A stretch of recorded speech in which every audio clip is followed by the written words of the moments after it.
How to form plurals in Dutch?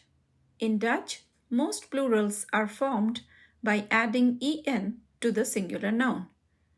De fiets, de fietsen. Het boek, de boeken. If a noun ends in el, em, en, er, or je, the plural is usually made by adding s. De tafel, de tafels. De bezem, de bezems. De jongen, de jongens. De computer, de computers. Het meisje, de meisjes. For words ending in a vowel, you typically add apostrophe s to form the plural. The photo, the photos. The paraplu, the paraplu's.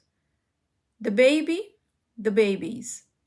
Please note, there are exceptions to these patterns, so always be alert for irregular forms. Doei doei!